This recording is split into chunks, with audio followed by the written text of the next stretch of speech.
léegi da ngaa dem banque sax dem receive xaalis am na léegi ñoo xam ne dañ dee taxaw si boori bunti banque yi di déglu suñu gisee da ngaa receive xaalis bu bari dañ dee form a sort of a team. man dama ko jël sës ko si ñàkk a yar.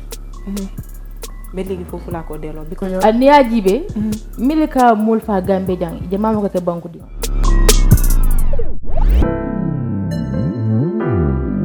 asalaamaaleykum wa rahmatullah di leen nuyu di leen ziar di leen jox seen wàccuwaay ñu leen ñëwalaat fii tey rek seen jongul moo ni man seen xarit seen doom seen soppe Pa Ousmane Fall ñu ñëwal leen fii tey nag ak suma xarit yi suma naataangoo suma ay jigéen mooy kii di Mariam Camara ngeen gën koo xamee si capitaine ak kii di Aïssatou El Cissé borom Nadino mbokk tey nag ñu isil leen fi ay waxtaan yi nga xam ne comme jar naa waxtaanee foog naa tey lembut kenn bunti xibaar yi yëpp tey ñu ngi ko waxtaanee mi di ñu gis déet kiis bi nga xam ne moo xew si diggante kii ñuy wax xale bu jigéen bu ñëw Fatoumata Katbo ñu gis waa ji ñuy wax ni moo sant tiin fekk ko si bureau de Samsam bi nga xam ne mooy Westfield ab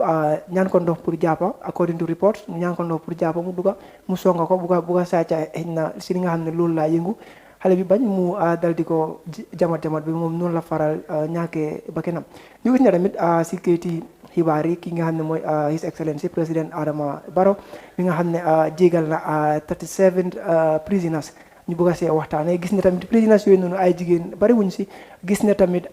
góor yaa si ëppa xamuñ nag actually what is the reason wala góor yaa ëppa wala xëy na góor yi ñu gën a disaa pour ñu bàyyi leen te kayiti xibaar yi wane nañ ne ñi nga xam ne comme ñoon lañ baalal ñu si ëppa problème si nga xam ne yoo leen def yoo leen taaj mayatu nekkul loo xam ne comme war nga leen ni ñëw jékki-jékki rek baalal leen mbokk yi lii yëpp dinañ ko waxtaanee tey bu ma def dara rek lu dul ma bàyyi ki nga xam ne mooy Mariam mu nuyuwante yéen ak ki nga xam ne mooy Aïssatou El Cissé good morning.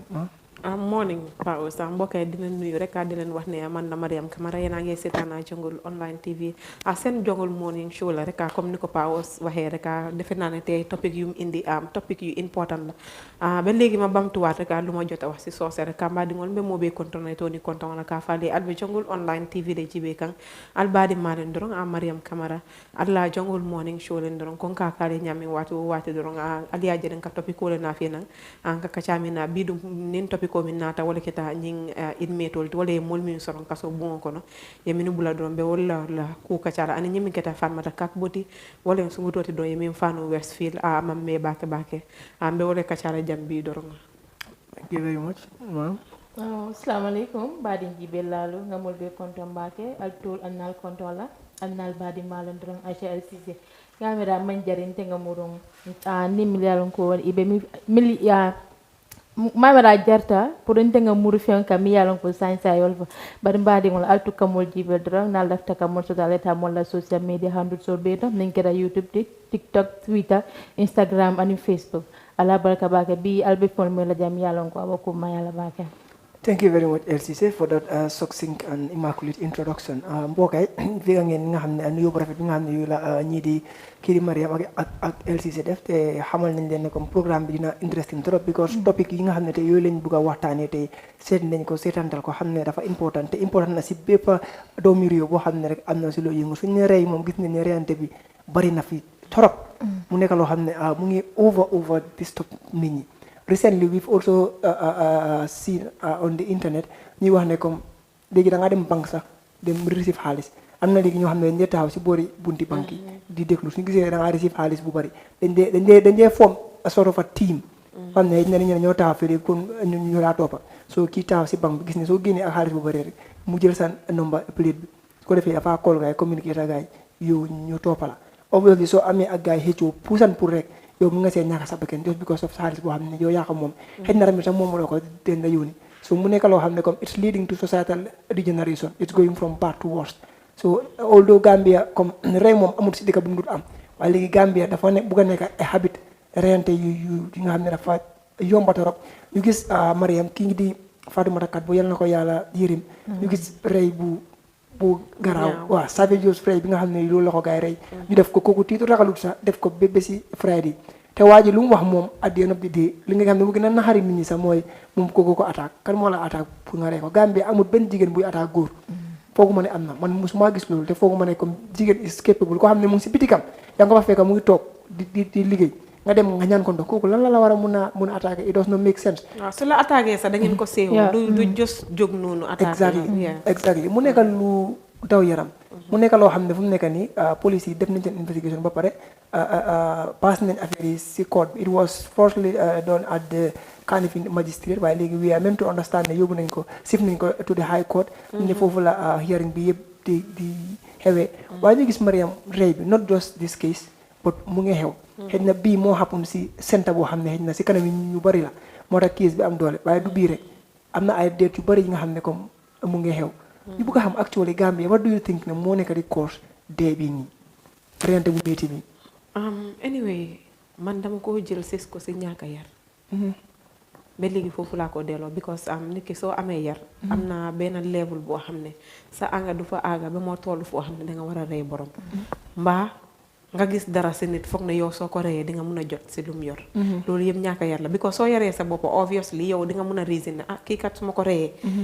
lan la ma lii di njëriñ lu maa jël si moom because du jël a long time obviously yow li nga faa jëlee du la njëriñ dara oo du des si yow so much so that yow mun na laa njëriñ dara because xaalis boo xam ne la lewut la liggéeyiloo ko and at the same time soo gisee ma ne ñàkk a yar la nit ñi duñ dee comporte seen boppa because soo amee yar di nga comporte sa boppa up to a level where yow nit ki su la tooñee sa doo mer boo xam ne di nga àgga si level boo xam ne dangaa mer ba bugg a rey borom waaw ba pare nit ñi ragalatuñ tamit because comme li nga wax la rek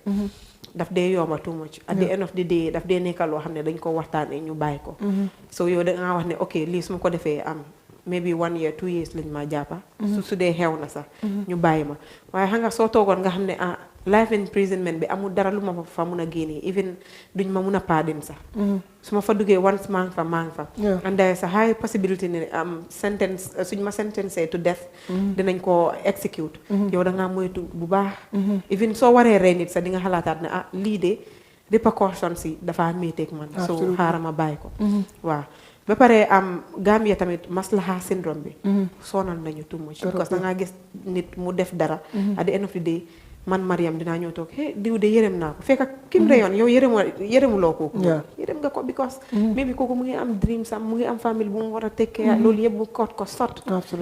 waaw loolu yëpp dafa daw yaram ba dañ dee gaaw a yërëm nit loolu tamit sonal nañu moo indi maslaha bi waa baalal leen ko comme kii moom dee na ba pare waaw léegi-léegi sax da ngaa gis ne famille bi si boppam ñooy paadin sax ñu ne baalal nañ ko comme dee na ba pare so loolu nekk na loo xam ne sonal nañu too much so dañ war a take things foog naa into consideration su nit demee ba rey nit dañ ko jàppa nuñ ko war a jàppee ñu tëjee ko noonu because léegi-léegi dangaa gis nit rey na nit ñu baalal ko mu defaat ko fa di second time it's because saafut lu mu waroon a saaf soo yëgul métit bi waaye su demee ba yëg ko moom su demee ba saaf at least ay 50 years si prison bi mu dem ba màgget génn moom su gisee kuy rey nit sa fa daw bay daanu because saaf na lu mu war a saaf waaw so loolu lañ war a jàppandeku daal fu mu nekk na affaire yi dëgër Mariam ka ku la faya ka kuma la faya lo mo ka imi fa be kuma ya tabakel bar Gambia jam momi yalon ko awlu tajanne akulu tajanne jama bije hani 100% be man kulut kendo soto but 99 be soto ani ajibe milika mul fa Gambia jang jama mo ko banku dionde ya jela wol fon ka ni ku ya warande because Gambia no ite nyowo jela ata do ko wala hana ta fe yalla ya sikay ya so ya fa wala ya bunki dola ya fa yalo ko demi yalo ko mo be nyante ak lot la wota sa ni mo botana ala banko to ko ite mo ko da tiolti bang wala fenne be bul bang adu mulla stedin kiralen jede ite nya dakel hakiltu la batel absolutely nim mo nate ya akwa lafta luwaso la jani ka dia la jibe mo nyaade la wala yalla ite mo bod la hani atara gambe no la bare ajibe ba nyimmari minanti na ko alafta kananti alwaso exactly adun la jamal babanta ay wol be bula jana tante ya wala say ibe nyanta lud la taala bakel min tata alama alay la jon so neama ala ya so jannatul firdosani yekuma fo ay nafa so bakel hamre mo kulati mi yalla ko nyanda ka chala le katu ko ka fole ko comme jama mol min ko ka kare bukala hajo topoto lafte ko kilne understand ka tubabol min copy tubabol ikela hajo topotole bot ni tata fa konoto in actual sense bu kela hajo topoto ya understand tol nga mi muta hajo topoto ti jang ni wala tubabol yaay bu ka topoto because tubabo kilim fula be suspicious la donc avec police ol call police ol ni na tay talo na jumale te report ba fo moye report na je la dunnim finto ma understand abe kolla fay ko nyim bunkari alje jibe so nin ko kare buka la hajo topoto nga mune min wala nyanta o fanan consider la because ning jama kare buka la hajo topoto ka bori wala ka mbula nyim problem on ko because mo bine yallu waso la tan nin kala ka mune doku ite man la fi kala foddi mbaya tiole foddi mbaya tintek ita nin kala fo musubabul fo mustabul hay ka fo maybe dinga ñinin kawle bafla ko bukan na hajo topoto ni ko kare buka la hajo topoto woni wo amanyo je fen because it's important ite yalo be mo sifal dundi kan ila dulato kule miyal ko na faso to bakel because sini soma ni nata fe kana ko ndema kalam tanu kaka ñinnek and it's your responsibility pour ye mol jibe min be la maro kono because as long as adunde la ko dale kono ila maral molek o to ñente hakilo tulato bakel I think Mariam that point is really important comme ya fo ñami it's really important responsibility. I think this is the primary what everybody should consider. You don't rent a compound or a house or an apartment to somebody who is not responsible. I always say this: any life without responsibility does not end well. If you give a house to somebody who is not responsible, obviously you expect a whole lot of negative things. But responsibility, those people here find it difficult to differentiate being rich and being responsible. Sometimes poverty does not stop you from being responsible. Yes, responsible is you. It is always inside of you. That is whereby you know what to do. Obey the laws of the land. Know that you are not superior than the law. Know that this is a human being. Respect people. Do unto others what you want others to do to you. You understand? All of these are things that are part of responsibility. So you cannot be responsible if you don't respect yourself. Responsibility and respect, it's like mom and dad. They are intertwined. Yes, exactly. So through respect, you'll be responsible. Certainly. This is something I think people should put into consideration, especially Gambians. Like what I said to say here, mungi walu important. Mune come how to call it? So gise Gambia tay mutolu si rent bi. Then am leading factors. And this rent boom highlight. Obviously. So gise nit mu ñew bem buga la reyo o mu war la reyo dafa comfortable. Nit du la rey without being comfortable. Kolte nit du jog rek rey nit accidentally daf day am. Yeah, but recently all the deaths we are seeing according to report and some of them that we have witnessed, this was premeditated. Lum plan la lum halat la. Imagine how busy Westfield used to be. He waited for the actual right time, whereby majority of the people that are doing business at Westfield are Muslims. It's obvious that around they will all be at the mosque, trying to worship God. A higher percentage. Exactly. Yes. Exactly. So perhaps maybe he deemed it necessary that is going to be the actual right time for him to do whatsoever he wanted to do. Yes. I know that I can perhaps let me just assume that he did not want to kill the lady because he thought he could have thought that if I am to go to this lady, if I saw the lady with the knife, obviously she is going to subdue, so I can take the money and then go. And then, unfortunately, things did not unfold as expected. He went and the lady tried to defend herself, and unfortunately, the tragic occurrence occurred, which is something I believe people should really put into consideration. Yeah, but then dañu war a consider one thing tamit ñi nga xam ne ñoo dee ibi bureau yi and ñu dee def nit ñi foofu noonu it doesn't matter whether it's a male or female dañu war a ut security. Loolu it should be put into consideration because if you could remember I don't know if it's me and you or I can remember it's you and Ujao. Yeah, yes. We've spoke about something like this. Yes, security being Gambia, lack of security. No, that one is an argument. But then I'm the Bena show I have suggested something like government dañ wara make so anytime need di this certificate to open these bureaus. Na security nekk a priority. If it's not available, na nekk a part of the things that will make you qualified pour nga the certificate. So if you cannot provide it, then let them not certify you. Absolutely. Man ko fi wax another time because dafa amone lu xewon de. Dafa amone lu xewon concerning these bureaus. How man that theft la or something. So ma ngi suggestion lolu. But then gis nga. So as long as things like this are happening, nit mu ngi ibi bureau, mu ngi entrust net with money without putting any security or any enforcement ci lolu nonu. This will keep happening. Absolutely. And some of them, Mariam, why some of them, they will provide security, but only to their main branches. So Gambia sometimes that they tell bukan affaire du way bugu mu génn. You don't call that provision of security. Exactly. So if where you're safe is safe, but where you are taking the money is not safe, then that is no security, because in Kojutut Fale obviously they can get it at the other side. Ha, but Mariam, sa ndunda security de la sare. Ni Jamal bije ni taraje ika musul taraje fam. Musul. O fa ika minke ni futare bunda ele dum ni parete bunda ele finti. Yala wo ni munati nyaata muso da mala be wo branchu nyento anite muso min ka bunda la ka dum aka finti. Nin ke wona da min sembo wata tolta aba kujo kala be la laita. Sanjan do kulal ifana nyanta role play la jang. Ni moko abe samba do ko la dula da men yalon ko. Aman safe kan sa aman safe ko tenge kasa hani bladi la bun ko na aman safe so ko de ifinte bande ko ta do ko nga moja ma de mil fa ni biroto asiata e modul fe la bungol kono e modul fe la salon to ni moko abita do ko afa mari ko ay security natina mi alon ko abita kandila no ala ta ko la ite kana ko do jibe bal ni te fata ko do ni botu la jan yo la boko do tala ay la family party na fala fa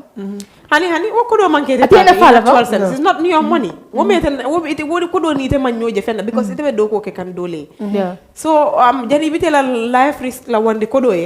let them put maximum security yalla ko te be okerine then that way you can work but without security you don't risk your life imay kunun kabirin ta da nun dula dolto yalla ngi fa ngeni ngam ko fo ñi muso da male bi jam adu wodon branch balé mo sina no je ay ku ko muso la finti mo tal na ko ada male bije ada ko ñu waratal mo place sifal fa in actual sense c'est wuri no je foy bata mo tamoy la ha ika bundal min ki je ni mo diam dana ko de ma xamay and Mariam, talking about security, yes, providing a security personnel, it's really good, and it's where it all started, and or it's where it also start. But also working in a bureau, I think there should be a restriction, in a way that there's no customer who can have access where the actual how to call it, the one that is changing or giving out money is. That's also a very important aspect, because da nga gis ne Gambia fi ñun dañ labir bu uppa. Exactly. Gis nga yow so ñewon fi legi nga tiyé sa biir bi ne ma dama dé Mariam dama dé ma ibil la sama account bi nga jala pour nga foyal ba nga dali moy wax ci we should be very careful. Aduna fu mu nekk ni wessu na lool. Understand? Sometimes it doesn't matter nan nit wax ne ki diw dafa soxoro is for your own safety. Understand nga am na liggéey yoo xam ne amul laa biir hospitality amu fa moo tax léegi-léeg da nga dee dem yéen a kër nga ne da nga saf kama ñu ne la non fii amuñ kama because seen wanag bi si biir néeg bi la nekk so there is no way ñoom ñu mun laa bàyyi nga jaara te xamuñ fan nga nekka léegi-léeg nga dégg waa kër sangam nuñ soxoree jamono bi moo ko la ci misconception dafa over bari léegi Mariam. waaw jamono bi moo laajte that type of soxor su dee loolu mooy soxoral ba dëkk bi yëpp wax ko mu nekk lu am important. waaw te soo bàyyi xel like for example Aisa nee kool jibe comme ibe ñaaming looking at the way the scenario actually happened based on the reports come the guy came in and said he needed some water to perform ablution to go to the mosque. And even looking at the window that money is given to anybody, to a customer, to be honest, that a thing that they usually give people to perform ablution. Obviously, it can fit in there. If everybody was close, he could have just pick that thing up and then give it to the guy through even that but the mindset. But not even the mindset, because most of the time need that this all them to restroom bi before mu perform that ablution to put mu matal japam something like that. So da nga gis ne so you say that part like ablution nga yefi yalla la yefi julli ak yoyu non so obviously borom xelam bi do dem si affaire ne kii da ma rey or something because lu mu wax is something holy. Understand? Absolutely. moo tax ma ne la jar na léegi aga nañ si level boo xam ne nit dafa war a soxor understand don't mind ñu ne kii dafa bon yeah su ñëwee ne la damaa jàppa jox ko sa tala bi dama bëgg a use wanag ma wanag ba use that's it obviously that's it absolutely even yàlla sax dina la understand ne ok kii on sécurité la soo yow loolu amuloo si bàkkaar da ngaa protect sa boppa nekkul soo waxtaan Mariam self protection la rek waaw ne nga noonu lañ ko dee gisee ñun fii noonu la soo ayee borom wanag rek dina wax ne dafa soxor waaw don't mind yow soxor boobu du tafu sa yaram bi absolutely But Mariam nte ka fula ni kyo ay pare ni muso kambal. Wala na nata ni wosi wala. Ay para kambal. Ite sila no fo wo jumo sel temu. Kewal bita na jumoto. Exactly. Ite inana iko la fasa jumoto. Nga wala bata. Aku nga jibe bake. Ala start dula nga jibe bake. Aya premeditated le. Exactly. Akede wala nya because ite na dolo ya ko moyiko. So mbosal jimuto kelale. Amari yo wodila. Ina muru ya mari fa yala meta o falale nka o fale jana yala because ntenga yala mi ko ndimi fo yala mi ndimi kabra ko muso nya attack la when fok la because mbe mo gambe non gambe muso mo wodi so soro fo ye wuli iko ite ka kewala attack kew dango ni ko diamo se fat fat kenne ke ba ko ibe wulala hanifa Gambian no fon son ko nyi fon sa ka membulle fo ma yew fanan korosé yi wala ko ko min Gambian ka kele junale bar dol damangol tema son ko fon de comme ni nga Gambian wol jibe damangol be son ko ka men fe because de dama ka fon ko alde wulale kele ba mi amo nyon ba bu ka ke son ko ka mejel logically looking at their size saka muso nin ke tema fa son ko ka o mele comme muso le ka diamo be dominate bar bengal ne ko coming kelo buka ke because muso obviously attack la hali sonka so ko ni mobi man sonka e so e saldio muta amelo ko we wulta ete attack fo jino le bala nyen no ani logically fa lu ko bota mun to ani jina to fo muro bota minto exactly muro bota dame I mean looking at their sizes that girl is not capable that lady is not capable of attacking su capable sa su capable su male ni man capable sax góor boobu du ki ngay songa noonu la nga jóg di ko songa mu ngi em ni ñay sincerely to be honest but anyway it is really important comme bokay yéen a ko diga rek nañ bàyyi suñu xel bu baax surtout jigéen yi seen sécurité dafa am important te léegi reykat yi sàccakat yi defkat yi lu bon yi daal si gàttal xaaratuñ guddi mu lëndëm wala xaaratuñ like opportunity imagine fu mel ni Westfield one of the busiest places in the Gambia ku fa mun a dem on a daylight mu dem foofu noonu dem rey ki nga xam ne mooy Fatoumata kat bu nit ñi war nañoo bàyyi xel bu baax a xam ne comme fu mu nekk nii nit ñi toll nañ foo xam ne ragalatuñ dara luy reeloo nit léegi dafa yomba gis nañ fi di couche gis nañ fi li nga xam ne chemicals yi nga xam ne booy yi loolu lañ nekk di jëfoo mu leen a def loolu naka sudut noonu rek dem na ba nga xam ne sax léegi soo ko jëfooyee xëy na yow doo am joti rey keneen sax because yow sa boppa yaa dee rey sa boppa soo yooyu yëpp war nañ koo bàyyil kenn xamul nag actually kooku lu tax ba mu def lu mu def waaye xam nañ ne daal dafut dara jotu ko lu ko neex lam def rek waaye ñun as Gambians te Gambian bi ñun dañ am benn jikko boo xam ne duñ dee faydal dara ba mu jot léegi Western Union boo dem around Westfield ma la ko wax starting from since that this tragic occurrence occurred foo dem di nga fekkan léegi provide nañ security why do we have to wait for moments like this sometimes comme defal affaire yi fi ñu ko war a defee understand nga xaj doo soo amee sa xaj boo xam ne da nga bëgg a pour ñuy ànd ruba doo xaar ba bés booy rubi nga ne bés boobu nga koo yar du mat waaw du dem so I think da nga ko war a yar di ko miinal di bu mu nekkee xale nga àndaa moom si àll bi ak yooyu noonu bés boo demee pour ruba lu mu war a def moom du yow da ko wax te ñun nag dañ miin nag comme nga gis dara nii nga teg si sa bët nga xam ne lii nii laa ko war a defee du nii nga def sa bopp mel ni gisuloo ko exactly te kuy jéem a wax ak ñoom sa Gambian bi comme mu def dara loo xam ne moom si boppam xam ne ne baaxul nga jéem a wax ak moom sa mu mel ni ku la mere xam nga man suma maas yi nga xam ne dañ bëri wax lu nekk lañ dee wax duñ romba dara dañ la dee mere te Maria am na benn affaire bu important comme ñun doon wax about security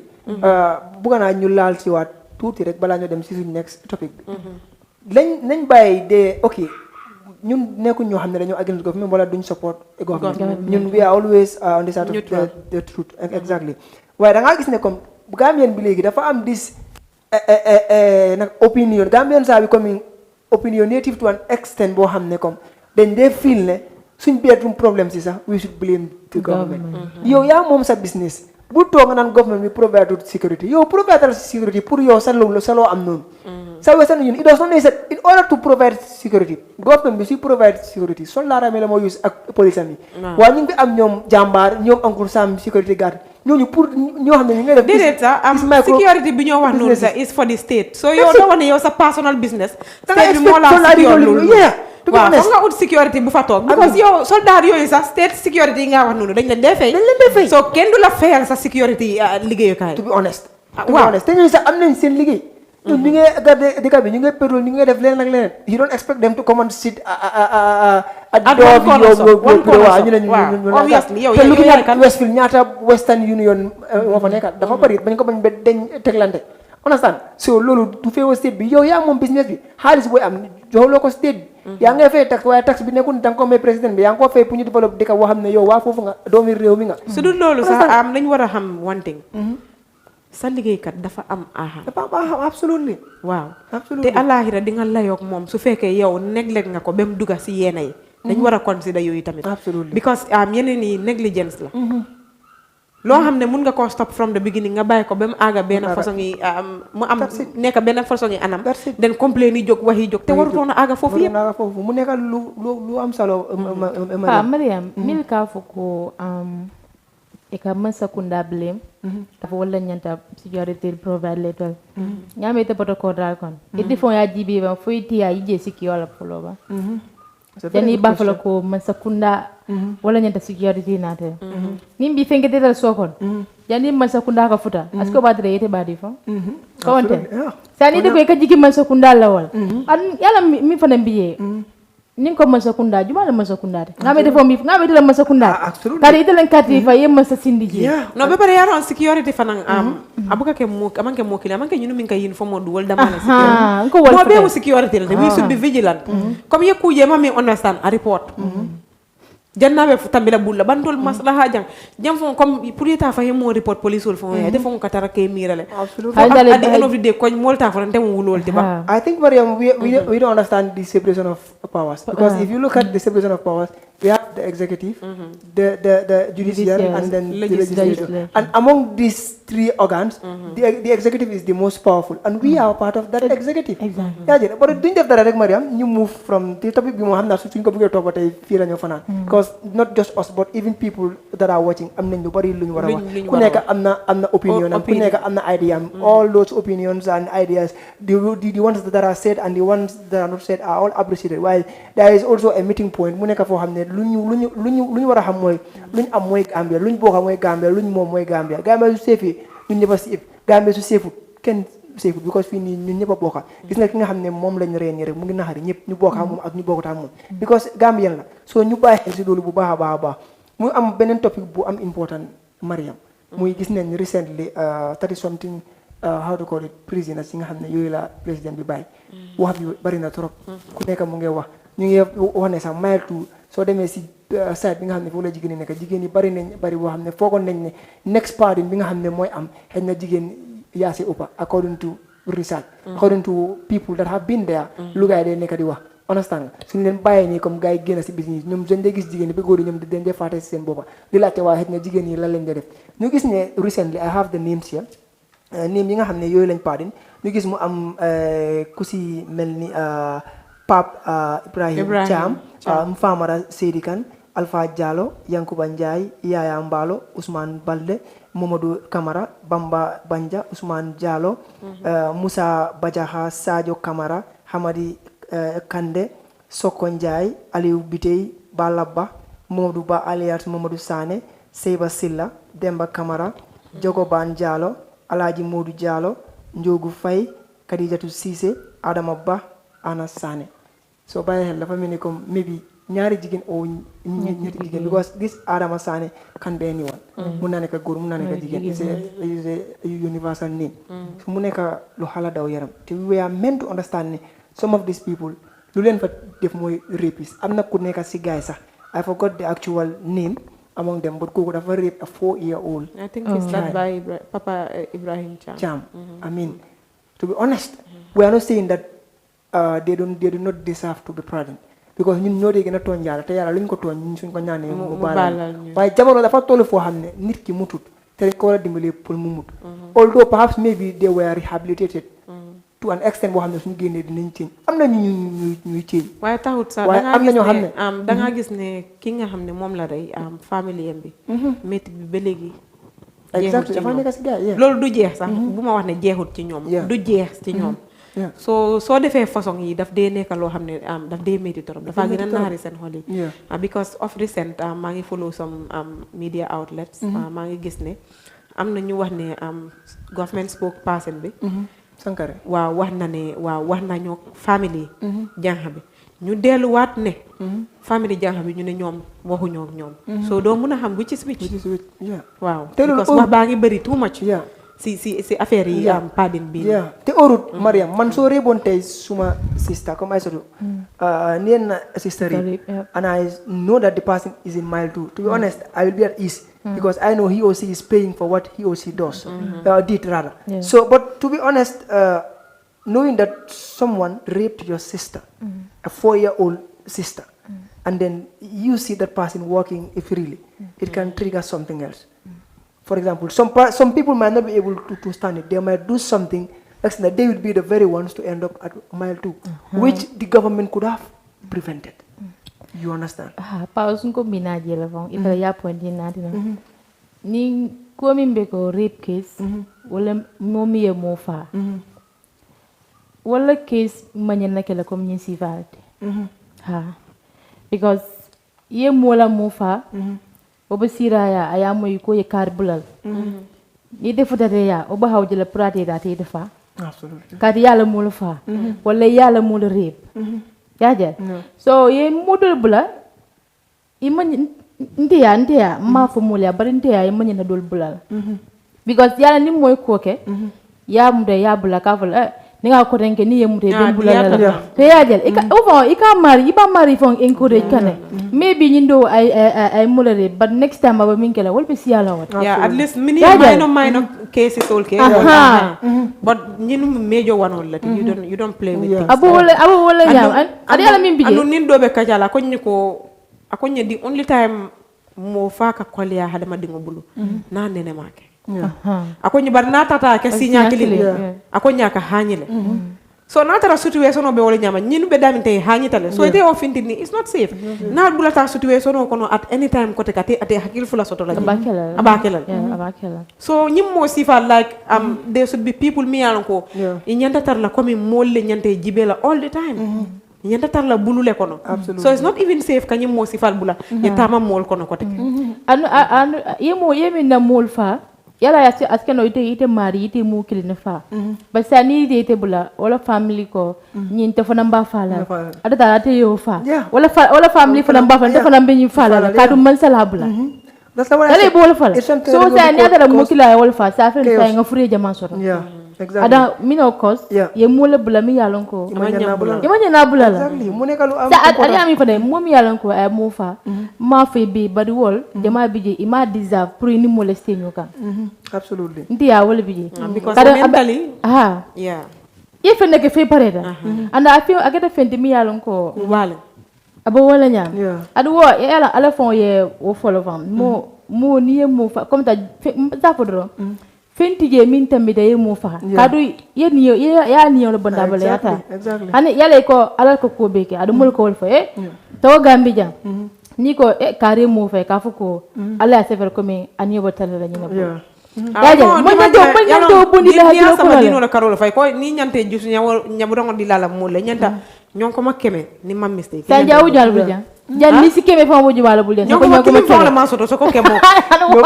be minda ni sikeme be jumala bul den so ko nyonko mo exactly no wala fogna fu nekani mom control bi ñun alat na sin time ñana li this is the problem we always face to watan fu ndé gëna né fofu la time bi dañu dé jamo all the time waye watan bi amna solo torop Mariam duñ leen def dara lu baylé ngeen tagato ak gay xamna né mom li mom dinañ ko continuer wat because people will want to hear more about this to be honest mo def dara lu baylé ngeen tagato ak gay mbadingol butu ngal ya jelo dorong abi nga wala sotan lenen jang wato e mol detele kacha nyin dung adangon tan nyin te ngalon fo wat ko ten dorong nin nata jang ko teke dorong be nyin kacha na fele katu ku ma bal akata kuti mi yalon ko akata mo bela de on dati al kana nyina dorong nale programme ol jibe nal pareta al ka like in case alman subscribe please al subscribe button o dete sadio dorong wato wati ni nga kacha dundi al hawa ko no dorong al fanam bulo social mbokay di len dik dox daje be benen bes bu ay rek di len wax ne fi lañ leen a yemal ba beneen bés rek man la seen xarit seen soppe rek Mariam Camara wax naa soppe de waaye xaw ma ndax seen soppe la waaye bu ma doonee seen soppe xool leen comment leen si suuf rek binda leen wax nga digga bu leen fàtte nag di leen dee like programme bi in case subscribe bu leen please dimbale leen ñu ngeen subscribe ñun tamit moo ñëw dimbale rek ba beneen bés bu ay bye bye. Thank you very much. Nice. Okay, pause. Abaraka baken kontanta bakela mbadingolu mbaflo mobe ko bedana la janna fonga nanan kotenke bare ni kacha mamba because fenjamal be nda kono mammi fo bare control mo doy ba fo kam ko mo wato bantale bare min banta fulo min tata Fatmata nying mba ala dimbayal ala family mol be konton na sawla mba fule be ko musol bel no kya da kado musola bota mol ko na mol talal don be duala e fo ala sa so jannatul firdaus la anin talal be ba ni nga ko mo fo jami yalon ko anin silo manta al salon ko mo joya na sola ma wulo kamma min fa dam betara la lon ko o badana ala leya ala baraka wake. Thank you very much guys for that wonderful concluding remarks mbokay gis ngeen tay luñu leen esilon rek pour waxtane ko te fokk naa ne doomi réew bu nekk rek kuy oyé sa boppa doomi réew rek sécurité keneen sa sécurité la yow sa sécurité yow sécurité keneen la nañ ci bàyyi xel bu baax ba yu ci bari tey ñu ngi koo def di ko di foog ne dafa baaxut lu dal diw te Aïssa lu ko fi dal rek dafa mel ni dafa ma dal man lu ma dal man dafa dal Mariam so comme nu ko gars yi di waxee rek be your brother's keeper be your sister's keeper comme maami njëkkay loolu lañ xamoon moo tax they were living in peace and harmony ñun dëkk bi ba léegi dëkk boobu fi nekk suuf soo fi nekk asamaan soo fi nekk benn yàlla bu ñu binda moo fi nekk benn Quran benn Bible lu lañ nekk di use so what is the problem nañ defaraat jikko yi nañ rafetal suñ jikko yi ñu xam ne comme ñu ni neen la àdduna dafa gaata tànka dangaa toog fi tey wax ëllëg ñu ne how to call it kii moom nekkaatu fi tey te amul xale amul mag amul age liir dafa jódi sax dem duñ def dara rek lu tamit ñu jaale ki nga xam ne mooy Alaaji Uncle Malik Jones ñu we were meant to understand ne tey yàlla dafa jël li nga xam ne mooy bakkanam di jaale famille bi ak Gambia media fraternity bi yëpp because legend ñëpp la ñun ñëpp tey xale yu bari tey ñun ñi ngay toog si télé bi am na luñ jàng si moom tasee na ñoom moom mu wax ñu ne improval si lii improval si lile dëgg tey moom dañoo jaale suñu boppa di jaale ñëpp waaw di wax famille bi nag ne sigil leen ko di entire Gambia lost a great man waaye suñ buggee yàlla bugga rek ñun ñooy ñaaka di ko ñaanal rek fu moo dem yàlla na ko gënal fu mu jógee ak ñi nga xam ne ñooñu dafa fekk yëpp ñun ñu fi des tamit yàlla yéexee ñu ba suñu bëggee jël fekk mu kontaan si ñun am mbokk tey lii leen doon issue doon comme ni ko Aïssatou El Ceesay waxee rek toppale ni suñ social media platforms yëpp we are on YouTube Twitter Instagram and Facebook so duñ def dara rek di ñu bàyyi leen waaye stay tuned nag there are more programs that are coming so don't forget to subscribe and on the notification button nga xam ne vidéo bu dugg rek di nga ko mën a seetaan wax naa leen comme what we do is edutainment we entertain at the same time we educate until then bye bye